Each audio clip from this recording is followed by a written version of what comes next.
Hello everyone, how are you all doing? I hope all of you are doing great. So as you all know, we are covering chapters from class 7th new NCERT of Social Science Exploring Society India and Beyond और इसके दो parts इस chapter के already हम देख चुके हैं। Theme ए का चैप्टर 1 हम देख रहे हैं the story of Indian farming. तो I hope all of you have watched all the previous videos, the links are there in the description box. तो अगर अभी तक आपने नहीं देखी है तो please go through that. Okay, चलिए पार्ट 3 स्टार्ट करते हैं और इसमें हम वीडियो को मतलब इस चैप्टर को फिनिश कर लेंगे। Okay, so let us just see. तो सीड वाला टॉपिक हम देख रहे थे, पानी, वाटर और सॉइल हमने देख लिया था एलिमेंट्स में, फैक्टर्स में। अब हम सीड्स के बारे में जानते हैं। तो let us just start. One key component of farming is seed. बिना बीज के कोई पौधा उगेगा? नहीं उगेगा, राइट? तो ये भी एक इंपॉर्टेंट कंपोनेंट होता है। Seeds have been passed down in families from generation to generation. इस साल जो फसल हुई उसके बीज बचा के रख लिए, उसमें से कुछ बचा के रख लिए, अगले साल उन्हीं से नया फसल उगाया, फिर अगले साल उसमें से, फिर ऐसे जनरेशन टू जनरेशन बहुत सारे बीज जो है वो, जो सीड्स हैं वो पास होते हैं। Preserve at community level and share. लोग उसे प्रिजर्व करके रखते हैं, प्रोटेक्ट करके रखते हैं और शेयर करते हैं। In some areas women also carry them as part of the gifts they bring to their marital home. जब शादी हो जाती है तो बहुत सारी जगहों पर ये कल्चर है कि लड़कियां अपने साथ जो सीड्स हैं प्रिजर्व वो भी लेकर आती हैं। High yielding seeds were carefully selected and preserved for use during the next planting season। जो बहुत अच्छे सीड्स होते हैं जिनसे हाई यील्ड हो, अच्छी उपज हो, उनको केयरफुली सेलेक्ट किया जाता है और प्रिजर्व करके रखा जाता है आगे आने वाले सीजन के लिए। सो ICAR जो है, Indian council for agriculture research, ये एक ऑर्गेनाइजेशन है इंडिया का। It has developed method for use of paste called बीज मित्र, बीज अमृत made of cow dung and urine combined with other material to coat seeds before planting। So ICAR ने एक method develop किया है जिसमें एक पेस्ट बनाया जाता है जिसे कहा जाता है बीज अमृत। ये गाय के गोबर और गाय के यूरिन को मिलाकर बनाया जाता है। इसको कोट किया जाता है, बीजों के ऊपर लगाया जाता है ताकि उसमें कोई इन्फेक्शन ना हो और बीज जो है प्रोटेक्ट रहे, खराब ना हो, बीइंग स्पॉइल्ड, है ना।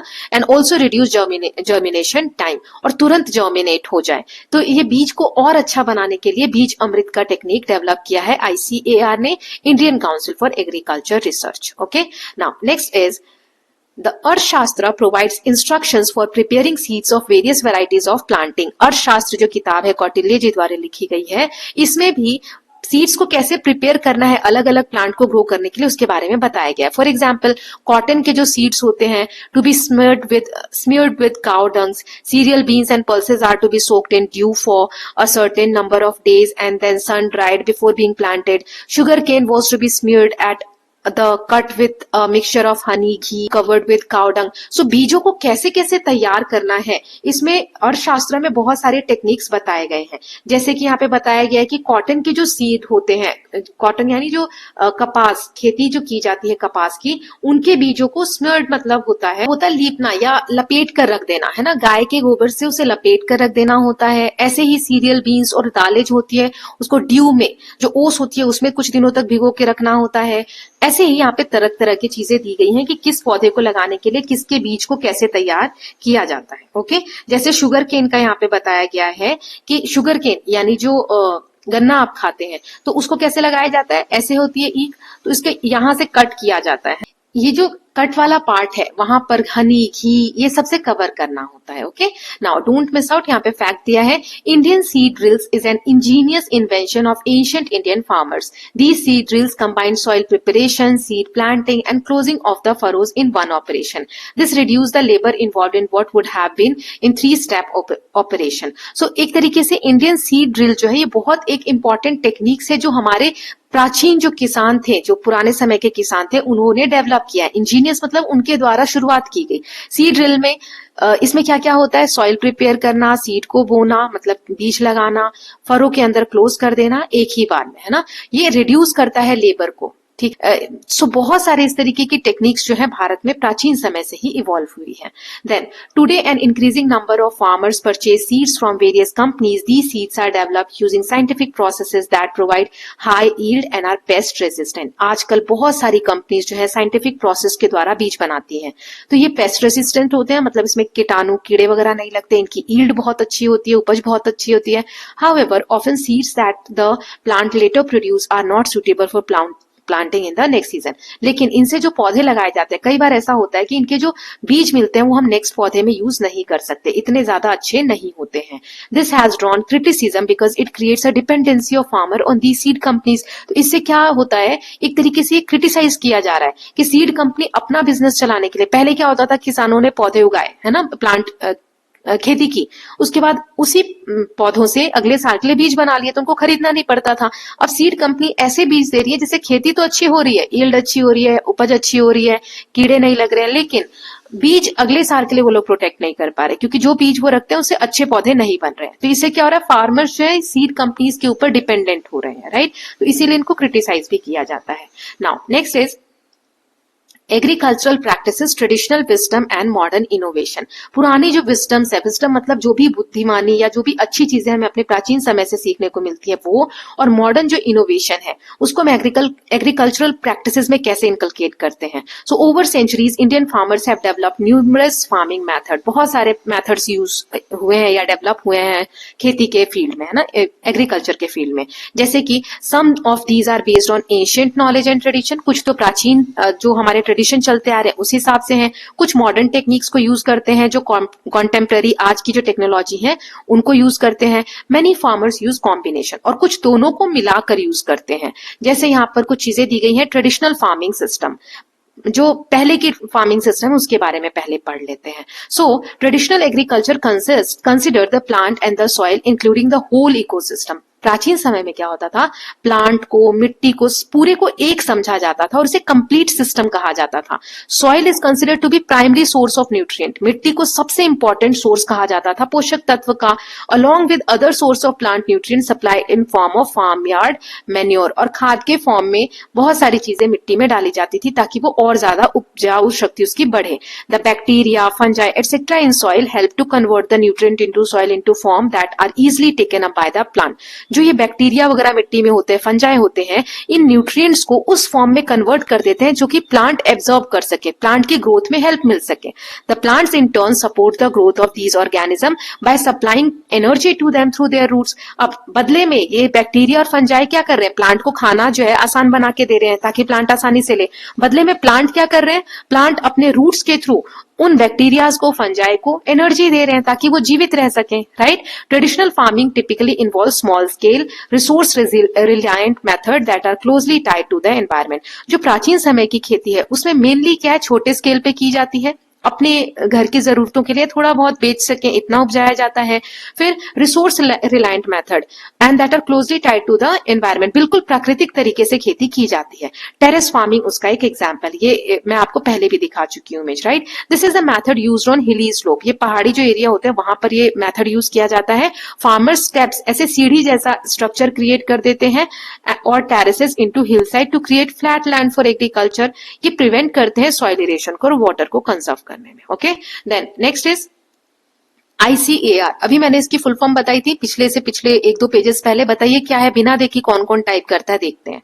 सो ICAR ने डॉक्यूमेंट किए हैं almost 5000 traditional practices and tested over 100 of them. ऐसे 5000 से भी ज्यादा या 5000 के लगभग ट्रेडिशनल प्रैक्टिसेस को उन्होंने टेस्ट किया है, और it has been found that over 85% of these practices were validated by modern science and could be applied to reduce the use of chemical and enhancing soil health. अब इसमें से जितनों को test किया उसमें 85% का ऐसा लगता है देखकर कि ये अभी भी अप्लाई की जा सकती है हमारी खेती करने की जो टेक्निक्स हैं उसमें, जिससे कि केमिकल का यूज कम हो जाएगा और सॉइल की हेल्थ जो है एनहांस हो जाएगी. तो आप समझ सकते हो कि ट्रेडिशनल मेथड कितने ज्यादा इंपॉर्टेंट थे या कितने ज्यादा वर्कफुल थे, right. Then don't miss out, यहाँ पे फैक्ट दिया है. Traditional farming system are usually aligned with natural cycle such as ऋतु चक्र. जो हमारे पुराने तरीके हैं खेती करने के, वो साइकिल ऑफ सीजन्स के जो साइकिल होते हैं उनसे मिले हुए हैं, और रिलाई करते हैं family involvement and domestic animals. जो उनके पास जीव जंतु हुआ करते थे, जैसे बैल है तो बैल से उन्होंने खेतों की जुताई कर ली, फैमिली के जो लोग हैं वही लोग मिलकर काम कर लिया करते थे. जैसे इसमें एग्जांपल्स दिया है कुलागार और गोकृषि. अब ये क्या है Kulagar? This term comes from Konkani word kul means family and agar means store house. तो कुल मतलब फैमिली और अगर मतलब स्टोर हाउस, फैमिली का store house. It is a traditional homestead farming system. ये घर का एक तरीके का हम कह सकते हैं खेती करने का एक तरीका है, वेयर जिसमें families cultivated a variety of crops including food crops, cash crops, vegetable, spices, medicinal plants around their homes by designing a structure irrigated system. This practice is common in Konkan Plains, Goa of India. Goa में जो कोंकण वाला plain area है वहां पर ये जो कुलागार वाली practice है वो यूज की जाती है। इसमें लोग अपने घर के आसपास ही सारी चीजें लगभग उगाते हैं। फैमिली, हम इसे बोलते हैं फैमिली फार्मिंग एक तरीके से। ओके, नाउ गो कृषि ये होलिस्टिक मेथड है in which cow provides manure, जिसमें गाय से खाद मिलता है, which is used as organic fertiliser. इसे फर्टिलाइजर के फॉर्म में यूज किया जाता है। बुलक्स तो होते हैं, बैल जो होते हैं उनको खेतों को जोतने के लिए, प्लाव करने के लिए यूज किया जाता है। ओके, नाउ नेक्स्ट यहाँ पर हम पढ़ते हैं कॉन्टेम्पररी एग्रीकल्चर। तो ट्रेडिशनल हमने देख लिए, बहुत सारी चीजें हमने जानी। अब कॉन्टेम्पररी मतलब आज की, समकालीन, अभी क्या चल रहा है उसके बारे में। तो चलिए देख लेते हैं। Contemporary agriculture is characterized by modern farming methods that use technology. आज की जो एग्रीकल्चर है उसमें टेक्नोलॉजी का यूज है, मशीनरी का यूज है, नई फार्मिंग टेक्निक्स हैं।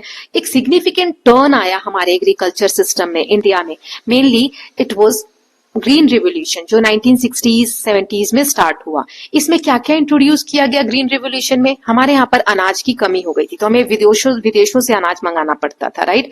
तो ऐसी कोई टेक्निक डेवलप की गई जिससे कि हमारे देश में अनाज इतना उपज हो कि हमारी जो पॉपुलेशन है उसको कम ना पड़े। तो ग्रीन रिवोल्यूशन उसको कहा गया, जिसमें कि high yielding varieties HYV seeds introduce लाए गए, जिससे बहुत ज्यादा यील्ड होती थी। इरिगेशन की सुविधाएं इंक्रीज की गई, जो सिंचाई के साधन है।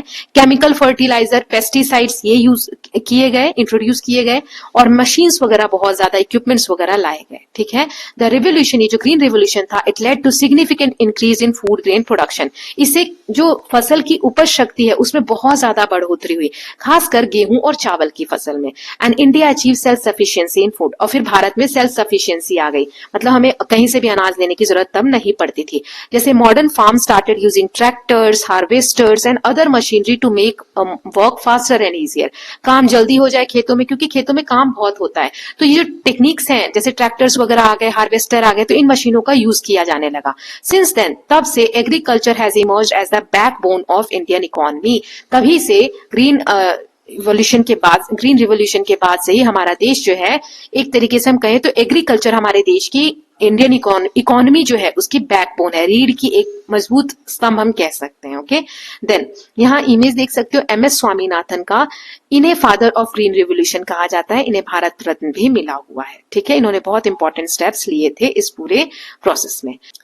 Now, over the last few decades, the limits of approach and methods of green revolution have become visible. The long-term impoverishment of soil, depletion of groundwater, contamination of soil and water by pesticides and fertilizers damage the human and animals' health, including multiplication of cancer cases in rural areas, as many scientific studies have established, among others. तो अब green revolution हुआ तो खाद लाए, fertilisers लाए, chemical fertilisers, बहुत ज्यादा ground water boring वगैरह करा दी गई, जिससे पानी बहुत ज्यादा यूज करने लगे किसान। तब तो बहुत अच्छा लगा, सारी चीजें ठीक हो गई। आप यहाँ देख सकते हो 1951 में ये ग्राफ दिखा रहा है कि गेहूं की प्रोडक्शन कितनी थी, और एकदम से 1968 में कितनी प्रोडक्शन हो गई है ना, कितनी ज्यादा बढ़ गई, डबल से भी ज्यादा, राइट। सो इससे उस वक्त तो ठीक था कि प्रोडक्शन हुआ, एक स्टैम्प पे आपको दिखाया गया है, लेकिन इसके जो लॉन्ग टर्म नुकसान है वो हमें अब देखने को मिलते हैं। फर्टिलाइजर्स की वजह से, जो पेस्टिसाइड्स, कीटनाशक, फर्टिलाइजर्स जो यूज हुए वो एनिमल हेल्थ को डैमेज कर रहे हैं या ह्यूमन हेल्थ को डैमेज कर रहे हैं। कैंसर के केसेस रूरल एरियाज में बहुत सारे बढ़ गए हैं। ग्राउंड वाटर, पानी निकालना, जो बोरिंग वगैरह बहुत सुविधाएं दी गई, उससे डिप्लीशन, ग्राउंड वाटर जो जमीन के अंदर का पानी है उसका लेवल कम होता चला जा रहा है। मिट्टी की उर्वरा शक्ति, क्योंकि फर्टिलाइजर्स वगैरह यूज किए हैं तो वो खराब होती चली जा रही है। More and more agricultural scientist the world over question the sustainability of this type of agriculture. इस टाइप के एग्रीकल्चर कितने समय तक सरवाइव कर पाएगा, ये क्वेश्चनेबल चीज है कि हम इसको कितने समय तक प्रैक्टिस कर सकते हैं। इसके बहुत से नुकसान भी हमें झेलने को मिलते हैं, राइट। नाउ तब इससे क्या, किस तरफ बढ़ते हैं? सस्टेनेबल पाथवे, मतलब ऐसा कुछ अपनाओ जिससे कि हमें नुकसान भी ना हो, जैसे कि उपज अच्छी हो रही है तो अच्छी होती भी रहे, लेकिन इससे सस्टेनेबल तरीका हो, मतलब नुकसान आगे चलकर ज्यादा ना हो, लोग आगे आने वाले इस चीज को फेस ना करें। आज ये हालत है, मिट्टी की उर्वरा शक्ति ऐसी है, तो आगे चलकर और कितनी खराब होगी। तो हमें ऐसे टेक्निक्स डेवलप करने हैं जिससे कि नुकसान कम हो आगे चलकर, right. So in recent years there has been growing interest in combing the productivity of modern method with the wisdom of traditional practices to create sustainable agriculture. तो आजकल सस्टेनेबल एग्रीकल्चर चलाने का या करने का एक प्रैक्टिस शुरू हुआ है, जिसमें जो प्राचीन तरीके हैं, जो ट्रेडिशनल वे हैं, उनमें जो अच्छाइयां हैं वो लेनी है और मॉडर्न मेथड्स में जो अच्छी चीजें हैं वो लेनी है और उनको मिलाकर एक नया अप्रोच क्रिएट करना है. So this approach is inspired by IKS, Indian knowledge system, and focus on environment friendly long lasting farming practices. तो ये जो अप्रोच है कि हम पुरानी चीजें भी लेंगे, नई चीजें भी लेंगे और उससे हम कृषि करेंगे, तो उसे IKS ने डेवलप किया है, उससे इंस्पिरेशन मिला है. IKS से हमें इंस्पिरेशन मिला है, जिसकी फुल फॉर्म है इंडियन नॉलेज सिस्टम. और ये इस डेवलप करना, इसका क्या मेन एम है कि एनवायरमेंट फ्रेंडली एग्रीकल्चर हो, लॉन्ग लास्टिंग फार्मिंग प्रैक्टिसेस हो, मतलब लंबे समय तक चलने वाली, नुकसान ना हो. वन एग्जाम्पल यहाँ दिया है, one example is the resurgence of organic farming. Organic farming फिर से शुरू करो, जैसे फर्टिलाइजर, केमिकल फर्टिलाइजर या पेस्टिसाइड्स यूज ना करते हुए जो काउ डंग वगैरह हमने देखा था वो यूज करना. इसकी जगह क्या यूज करना, instead it relies on natural fertiliser, जो प्राकृतिक फर्टिलाइजर्स हैं वो यूज करना, जैसे कि compost, seed cake. Seed cake क्या होता है, residue after oil has been extracted from seeds. जैसे मान लो सरसों है, सरसों के हमने तेल निकाल लिया, उसके बाद जो बच जाता है उसका हम फर्टिलाइजर के फॉर्म में यूज कर लेते हैं, या फिर काउ डंग वगैरह जो मैन्योर है उसको हम यूज कर लेते हैं. तो नेचुरल प्रैक्टिसेस जो है, जिसे हम ऑर्गेनिक फार्मिंग कहते हैं, ये एक तरीका है सस्टेनेबल पाथवे का. Okay, another example is the use of neem based pesticide. नीम का जो पौधा होता है उससे पेस्टिसाइड बनाना ताकि पौधों में कीड़े वगैरह ना लगे. तो केमिकल फर्टिलाइजर का यूज कम करना.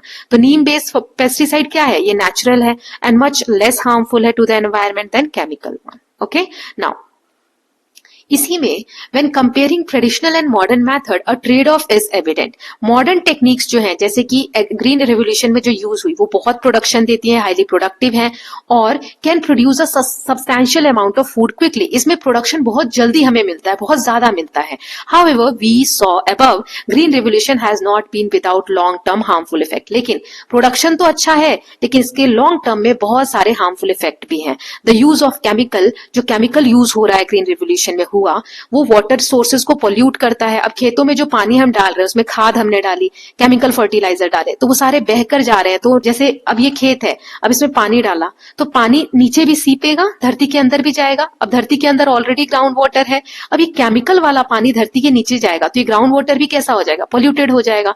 तो they get dissolve and enter water and disrupt the ecosystem by harming important creatures like bees which are so necessary for pollination. फिर इस पे जो कीट, जैसे बीज, मधुमक्खी वगैरह आकर जो बैठ रही हैं, उनको भी नुकसान होता है, जो कि बहुत जरूरी है पॉलिनेशन के लिए, बीज को एक जगह से दूसरी जगह फैलाने के लिए, राइट. अब इसमें अगर बीज जो है वो केमिकल युक्त पौधों पर बैठ रही है तो क्या होगा, उनको नुकसान पहुंचेगा. उनके इंसेक्ट्स वगैरह जो काम के हैं वो भी नुकसान हो रहे हैं हमें, राइट. सो ट्रेडिशनल मेथड जो है on the other hand are often more resilient and sustainable वे.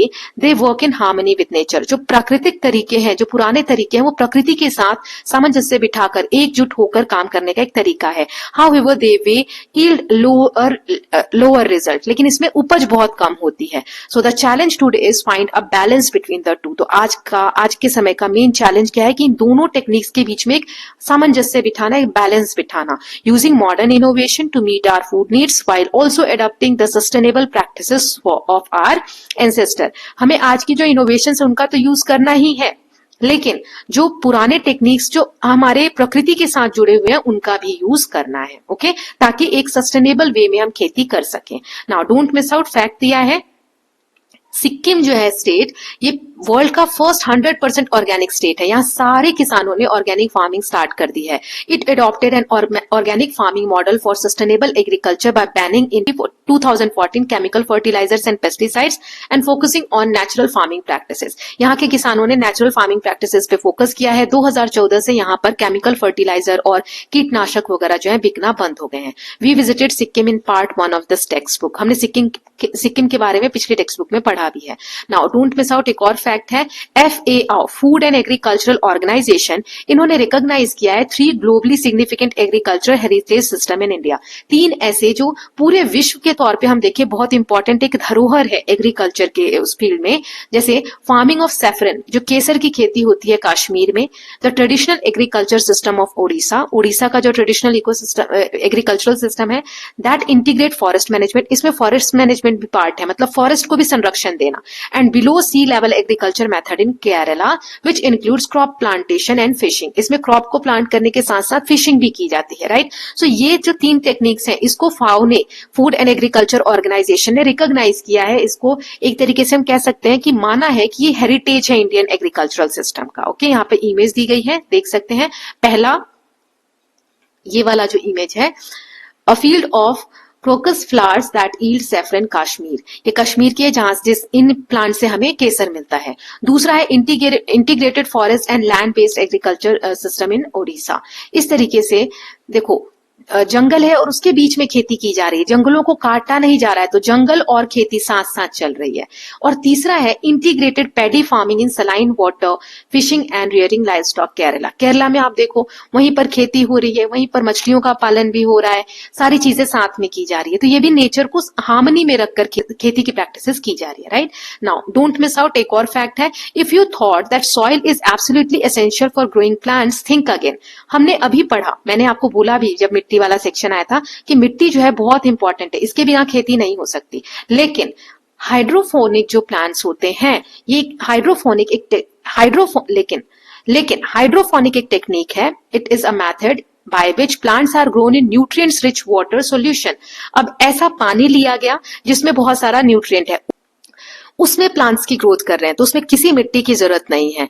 ये मिनरल्स जो है डायरेक्टली रूट्स को मिलते हैं, प्लांट्स की रूट्स को, and it is used in control environment, making it an option for urban farming and areas with poor soil quality. तो एक तरीके का एक ऑप्शन की तरह काम करते हैं अर्बन फार्मिंग में, जहां पे सॉइल क्वालिटी कम है या अर्बन एरिया में जगह कम है, जहां पर मिट्टी की व्यवस्था उतनी नहीं है, तो हाइड्रोफोनिक प्लांट्स लगा सकते हैं जिसमें मिट्टी की जरूरत नहीं है। इसमें जो रूट्स हैं वो डायरेक्टली एब्जॉर्ब कर लेते हैं न्यूट्रिएंट्स को, मिनरल्स को। Okay, now next is role of government. So अभी हमने पढ़ा कि सस्टेनेबल एग्रीकल्चर होना चाहिए, मतलब हमारी मिट्टी को भी नुकसान ना हो लेकिन हमारी उपज भी अच्छी हो। तो इसमें गवर्नमेंट का क्या रोल हो सकता है, सरकार क्या कर सकती है? So in many states government has a support system to help farmers access seed, fertilizers and pesticides, information on weather forecast, research and training on new farming practices and so on। So सरकार जो है हर state में लगभग support system की तरह काम करती है, जैसे बीज, फर्टिलाइजर, पेस्टिसाइड, इनके बारे में इंफॉर्मेशन देना, मौसम की फोरकास्ट करना कि कब बारिश हो सकती है, बारिश डिले होगी, कैसा मौसम रहने वाला है, नई जो फार्मिंग प्रैक्टिसेस आ रहे हैं वो बताकर किसानों को। So government also provide electricity for irrigation at lower price to reduce input cost. अब किसान जो बोरिंग चला रहे हैं उसमें बिजली भी तो लगेगी क्योंकि इलेक्ट्रिसिटी से चलती है, तो उसके जो बिल आता है वो माफ कर देना या कम लेना, लोअर प्राइसेस पे लेना, ताकि इनपुट कॉस्ट किसानों को कम खर्च लगे। Farmers can access financial assistance through schemes for crop insurance like Pradhan Mantri Fasal बीमा योजना। वो अपनी फसलों का बीमा भी करा सकते हैं, इंश्योरेंस भी करा सकते हैं। ऐसी फैसिलिटी भी है कि अगर फसल खराब हो जाए तो किसानों को जो इंश्योरेंस है उससे पैसा भी मिल जाए ताकि नुकसान ना हो। Finally government purchases important crops for farmers to ensure that they have no difficulty marketing their produce and get fair price. मान लो किसानों ने प्याज की खेती की, आप कभी कभी न्यूज में सुनते होंगे किसान बहुत गुस्सा हो गए हैं, रोड पे प्याज को फेंक रहे हैं। ऐसा कब होता है? जैसे प्याज की फसल अच्छी हो गई मान लो, तो अब 2 रुपए 3 रुपए किलो प्याज बिक रहे हैं, है ना, और किसान को लगाने में ही 5 रुपए पर केजी का खर्चा आया है मान लो, तो किसान को तो लॉस हो रहा है। लेकिन फसल बहुत अच्छी उग गई है तो अब मार्केट में उसका रेट बहुत कम हो गया है क्योंकि बहुत ज्यादा प्रोडक्शन हो गया है। तो इसमें किसान का क्या नुकसान है? या तो फसल खराब होनी चाहिए, राइट? नहीं। तो इसमें गवर्नमेंट कैसे हेल्प करती है? गवर्नमेंट जो है कह देती है किसानों को, ठीक है, कितना भी अच्छा प्रोडक्शन हो और कितना भी कम मार्केट में प्राइस हो, हम आपसे इतना जो प्रोड्यूस है कुछ एक लिमिट डिसाइड कर देंगे, इस फिक्स प्राइस पे खरीदेंगे। मान लो 5 रुपए या 10 रुपए पे तो खरीदेंगे ही खरीदेंगे। मार्केट में क्या रेट चल रहा है उससे कोई मतलब नहीं है। जितना पोर्शन गवर्नमेंट डिसाइड करेगी उतना एक फिक्स रेट पे खरीदा जाएगा, जिसे गवर्नमेंट एमएसपी कहती है, मिनिमम सपोर्ट प्राइस। ठीक है, इसके बारे में आगे हो सकता है दिया हो, नहीं दिया है तो मैं आपको बता रही हूँ। एमएसपी, मिनिमम सपोर्ट प्राइस, की सरकार ये इंश्योर करती है कि फार्मर्स को नुकसान ना हो। ठीक है, then next is the promotion of cold storages. जगह जगह कोल्ड स्टोरेज बनाए गए हैं, जैसे जो ऐसे उपज है जो खराब हो सकते हैं तो उसको स्टोर करके ज्यादा समय तक चलाने के लिए।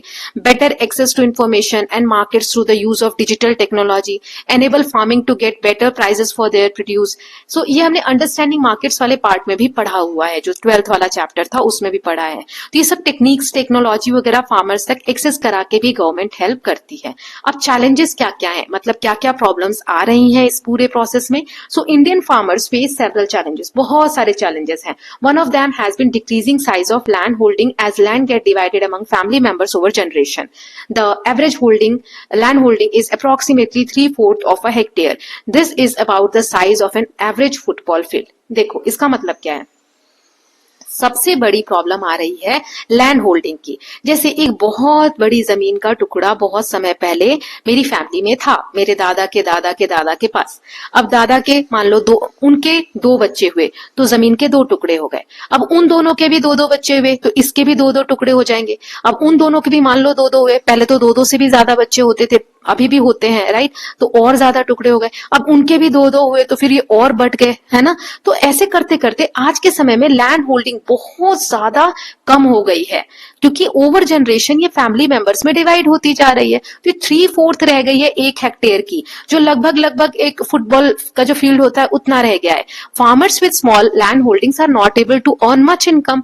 जो जिनके पास लैंड होल्डिंग कम है वो कैसे ज्यादा कमा सकते हैं खेतों से। So it is also difficult for farmers to use tractors and other machines on their farm. इतनी छोटी जमीन है कि इस पे ट्रैक्टर्स भी नहीं चला सकते। The machines are designed for large farms, are expensive to buy और rent, although of late machines have been designed and invented for small farms too। अभी मशीनें डेवलप हो रही जो छोटे खेतों में भी हम चला सके, लेकिन ये तो और बढ़ते चली जाएगी जमीन, फिर क्या करेंगे। तो एक लैंड होल्डिंग का प्रॉब्लम बहुत ज्यादा है इंडिया में। Then Traditionally, families in farming have different sources of income beyond crops they grow। देखो खेती के अलावा भी बहुत सारे सोर्स ऑफ इनकम होते हैं फैमिलीज के पास। जैसे वो लोग गाय पालते हैं, बकरी पालते हैं, पोल्ट्री प्रैक्टिसेस, एपी कल्चर और फिशिंग एंड सो ऑन। मछली पालन हो गया, मुर्गी पाल रहे हैं या मधुमक्खी, ये सब प्रैक्टिसेस भी साथ के साथ चलती रहती हैं, जिससे कि अलग से भी इनकम होता है। Where possible they collect forest produce. जहां पर जंगल है वहां के लोग जंगलों से भी प्रोड्यूस कलेक्ट करते हैं, उसको मार्केट में बेचते हैं। Many grow trees on the bund for fruits and timbers। अभी हमने देखा था खेतों की जो बाउंड्री है वहां पर केले की फसल लगा ली, कुछ ऐसी चीजें लगा ली जिसे बेच सकते हैं मार्केट में। Diversity build resilience। However, today this is proving to be inadequate to provide a decent quality of life to farmers। लेकिन आज के समय में इतना ज्यादा sufficient नहीं रह गया है। So farmers also face one of the biggest challenge of our time, climate change। अब एक ये तो दूसरा हो गया, तीसरा है सबसे इंपॉर्टेंट, क्लाइमेट चेंज का इश्यू फार्मर्स को फेस करना पड़ रहा है, जिसमें वेदर, मौसम कैसा रहेगा वो बहुत अनप्रेडिक्टेबल हो गया, प्रेडिक्ट नहीं कर सकते। रेन्स जो है, बारिश जो है अनटाइमली हो गई है, टाइम से नहीं हो रही है। फिर एक्सट्रीम होने लगी है, कभी तो बिल्कुल सूखा पड़ जाता है, कभी बाढ़ ही आ जाती है, हैवी रेनफॉल, जिसकी वजह से फार्मर्स को हाई रिस्क होता है क्रॉप के को डिस्ट्रक्ट होने का, कि फसल जो है खराब हो जाती है, leading at times to heavy losses, जिसके कारण बहुत लॉसेस होते हैं। This trend is likely to get worse as our planet gets rapidly warmer। धीरे धीरे हमारी धरती और गर्म होती जा रही है, ग्लोबल वार्मिंग होती जा रही है, जिसके कारण ये कंडीशन और वर्स और खराब होती चली जा रही है। तो क्लाइमेट चेंज भी एक बहुत इंपॉर्टेंट चैलेंज है जिसे डील करना पड़ता है। Now think about it। With its rich alluvial soil for millennia, the Ganga basin has been source of food and water to millions of people, over 500 millions today। Million year से गंगा का जो plane है, Ganga plain area, वहां पे alluvial soil है, बहुत rich है, इतने सारे लोगों का उस तब से पालन पोषण करती चली आ रही है ना, इतना उपज वहां पर होता है। आज भी 500 मिलियंस लोगों का वहां पर जो भी एग्रीकल्चर है वो सपोर्ट करती है। Yet for some years Ganga river has been under stress and is increasingly unable to replenish itself। Part of it are no longer navigable in summer as the water level is too low even for river ports। अब लेकिन गंगा नदी जो है आज के समय में इतना ज्यादा उस पर खतरा है कि कई जगह तो ऐसी हैं जहां गर्मी में भी पानी लेवल बहुत कम है। The causes are multiple. इसके बहुत से कारण हैं। एक तो ग्लोबल वार्मिंग, जिसकी वजह से हिमालय जो है, जहां से गंगा बहकर आती है, तो glacier to melt at an unprecedented rate. जो ग्लेशियर्स हैं, जिस मतलब जो बोलते हैं जो बर्फ जमी हुई है, वो बहुत ज्यादा तेजी से पिघल रही है ड्यू टू ग्लोबल वार्मिंग, है ना, गर्म होता जा रहा है एनवायरमेंट हमारा। Much water is diverted to irrigation. अब नदियों से पानी लेके कैनाल्स वगैरह बना के सिंचाई के लिए बहुत ज्यादा पानी हम यूज कर रहे हैं। Agriculture and industry pump out huge amount of ground water. जो जमीन के नीचे का पानी है वो बहुत सारी इंडस्ट्री और एग्रीकल्चर के फील्ड में हम निकाल के यूज कर ले रहे हैं। And hundreds of dams interfere with reverse natural flow. नदी का जो एक बहाव है उस पर जगह जगह सरकार ने डैम्स बना दिए हैं इलेक्ट्रिसिटी जनरेशन के लिए और बहुत सारे कामों के लिए। सो सोल्यूशन इसका क्या है? तो अच्छा, ये जो कारण है, इनके कारण जो गंगा जैसी नदी भी है उनका भी फ्लो सही नहीं रह रहा है या चेंजेस आ रहे हैं जो नेचुरल फ्लो था उसमें, राइट। तो इसका सोल्यूशन क्या है? Solution exist, but if this condition of Ganga persist, agriculture in its basin may become less and less sustainable, threatening the livelihoods of millions and India's food production. लेकिन solution तो है, solution पे work करना भी है, मगर अगर यही कंडीशन अगर चलती रही गंगा नदी के साथ जो अभी हो रहा है, उसके पानी को डाइवर्ट करना, पोल्यूशन करना, पोल्यूट करना, राइट, तो इससे जो वहां के एग्रीकल्चर इतने समय से जो मिलियन लोगों की लाइवलीहुड बनी हुई है उस पे खतरा आ जाएगा, ये सस्टेनेबल नहीं रहेगा और इंडिया के फूड प्रोडक्शन पे भी खतरा आ जाएगा। ओके, नाउ ये जो challenges हैं, such challenges and a few more have often led farmer to take loans in times of hardship। ये बीच में आ गया था पैराग्राफ जो अभी हमने गंगा नदी वाला पढ़ा। अभी जो हम ये challenges पढ़ रहे थे ना, ये जो हमने 3 पढ़े कि लैंड होल्डिंग कम हो गई है, क्लाइमेट चेंज फेस करना पड़ रहा है, और ये हमने पढ़ा कि क्रॉप डाइवर्सिटी वगैरह के बारे में पढ़ा। तो ये जो challenges है इसकी वजह से कभी कभी फसल नुकसान हो जाती है, बारिश टाइमली नहीं हुई तो पौधे जो है, जो खेती है वो खराब हो गई। तो ऐसे केस में क्या होता है, फार्मर्स क्या करते हैं, often led farmers to take loans. जब प्रॉब्लम आती है, हार्डशिप आती है, तो वो लोन लेते हैं, only to find that paying those loans back was difficult and catching them in debt trap. अब जो पहले लोन लिया है वो चुकाएं कि फिर आगे के खर्चे निकाले, इसकी वजह से किसान जो है डेट ट्रैप में फंस जाते हैं, मतलब ऋण का एक जाल बन जाता है, वो कभी उससे बाहर ही नहीं निकल पाते। As a result many farmers, as many as 2300 every day according to some estimates have been compelled to abandon agriculture. इसीलिए लगभग 2300 किसान हर दिन ऐसा फैसला ले रहे हैं कि वो खेती जो एग्रीकल्चर है उसको छोड़ते चले जा रहे हैं और नए जो उनके लाइवलीहुड के लिए नए और सारे ऑप्शन तलाश रहे हैं। With new approaches such as those described in this chapter, there is hope that agriculture will eventually flourish in every part of India. लेकिन जो हमने अभी देखा सस्टेनेबल तरीके से मॉडर्न प्रैक्टिसेस अगर हम यूज करें और ट्रेडिशनल जो मेथड्स हैं उनको भी हम, जैसे हमने सिक्किम का एग्जाम्पल देखा, वैसा अगर कुछ हो जाए तो जो खेती का एग्रीकल्चर जो है वो इंडिया में और ज्यादा फ्लरिश करेगा समय के साथ साथ। Okay, so with this students we are done with this chapter. अब हम इसकी समरी देख लेते हैं जो बुक में दी हुई है। Indian agriculture blends traditional and modern methods involving crops, livestock and forestry। जो इंडियन एग्रीकल्चर है इसमें बहुत सारे ट्रेडिशनल और मॉडर्न मेथड मिलकर ये जो प्रैक्टिस है वो चलती है इंडिया में, ये डेवलप हुई है, इवॉल्व हुई है। इसमें क्रॉप्स की जो है प्रोडक्शन वो तो आता ही है, साथ ही साथ पशुपालन, जंगलों से रिलेटेड ये सारी चीजें इसमें इन्वॉल्व होती हैं। एग्रीकल्चर जो इंडिया में है इसमें डाइवर्स क्लाइमेट, मानसून वगैरह जो है वो बहुत ज्यादा इंटरकनेक्टेड होते हैं। 3 क्रॉपिंग सीजन हमने पढ़े, खरीफ, रबी एंड जायद। 6 मेजर सॉइल टाइप्स हैं यहाँ पर जो हमने पढ़े थे, और soil seeds are pass down traditionally और brought as higher yield varieties from companies. These sometime create dependence on companies for soil. Then sustainable farming combine modern technology with eco friendly practices such as efficient irrigation. Then farmers face challenges like small land holdings, climate change, non-affordability of modern equipments and market challenges. The government helps through access to information, research and training as well as different types of financial support। Government किस तरीके से help करती है, farmers को क्या क्या challenges face करने पड़ते हैं। सस्टेनेबल फार्मिंग में क्या क्या आता है कि मॉडर्न टेक्नोलॉजी को जो ट्रेडिशनल फार्मिंग मेथड्स है उनसे कंबाइन करना। फार्मर्स क्या क्या चैलेंजेस फेस करते हैं, लैंड होल्डिंग उनकी छोटी हो रही है, climate change, non affordability of modern equipment क्योंकि खेत छोटे हैं, ट्रैक्टर्स वगैरह उसमें चलने लायक नहीं है, राइट। सो ये सब प्रॉब्लम्स आ रही हैं।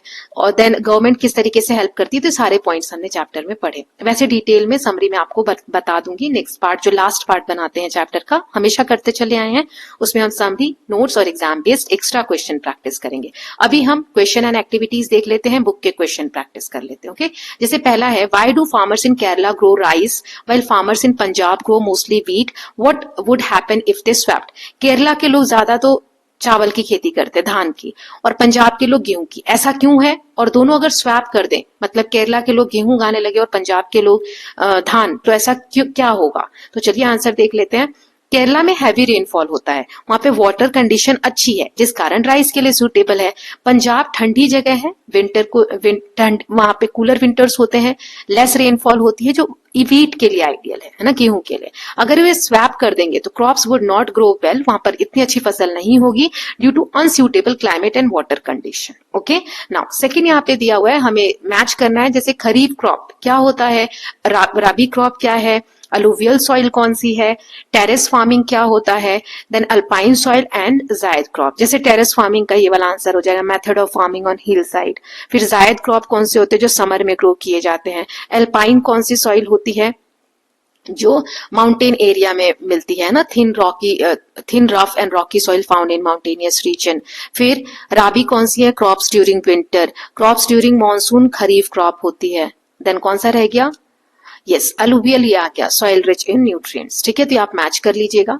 देन नेक्स्ट क्वेश्चन है, why do certain crops thrive in specific region. कुछ रीजन में ही कुछ क्रॉप्स क्यों पाए जाते हैं, वहां की सॉइल टाइप कैसी है, क्लाइमेट कैसा है, रेनफॉल कैसा है, टेम्परेचर कैसा है और वाटर अवेलेबिलिटी कैसी है, ये सारी चीजें डिसाइड करती है कि कहीं पर क्रॉप कैसी होने वाली है। Okay, then how has modern technology help farmer. आजकल की जो टेक्नोलॉजी है उसने किसानों की कैसे मदद की है। सो मशीन्स जो है उसने लेबर का टाइम और लेबर जो लगते थे वो कम कर दिया है। Improved irrigation ensures water supply. High yielding seeds जो HYV सीड्स हमने देखे थे जिसमें उपज बहुत ज्यादा होती है, जिसकी वजह से प्रोडक्शन बढ़ गया है। स्टोरेज सिस्टम अच्छे हो गए, ट्रांसपोर्ट सिस्टम अच्छा हो गया, जिसकी वजह से लॉस कम होता है। Now next is sustainable agriculture क्यों इंपॉर्टेंट है। छोटा एक नोट लिखना है, क्योंकि सस्टेनेबल एग्रीकल्चर जो है वो प्रोटेक्ट करती है सॉइल को और वाटर रिसोर्सेज को। ये पोल्यूशन कम करती है, केमिकल से जो पोल्यूशन है उसको कम करती है। It ensure long term food security and farmer welfare. Then next question is name some challenges. कौन कौन से चैलेंजेस फार्मर फेस कर रहे हैं वो आपको बताना है। What might be there impact for people, लोगों पे क्या इसका असर हो सकता है। तो पहला हमने चैलेंज देखा था स्मॉल होल्डिंग का, क्लाइमेट चेंज का और रिड्यूस इनकम का। Crop failure, increased food prices, जिसकी वजह से जो फसल है अगर फेलियर हो जाएगा, क्रॉप फेलियर हो जाएगा तो फसल के प्राइसेस बढ़ जाएंगे। Farmer distress affect food supply and livelihood. तो नॉर्मल लोगों को भी प्रॉब्लम होगी ना, जब फसल अच्छी नहीं है तो हमें भी सही से मार्केट्स में नहीं मिलेंगे और महंगे दामों पे मिलेंगी जो चीजें अवेलेबल हैं। Then next question is have a debate in your class on the topic traditional irrigation method are better than modern ones. तो अपनी क्लास में आप डिबेट करिए कि ट्रेडिशनल इरिगेशन मेथड जो है वो आज से बेटर है। तो traditional method conserve water and suits local condition, जहां की जो कंडीशन है उसको सूट करते हैं और पानी को कंजर्व करते थे पहले के मेथड। आज के समय में modern method save time and increase productivity. अब balance use of both is best, दोनों का यूज हमें बैलेंस तरीके से करना चाहिए।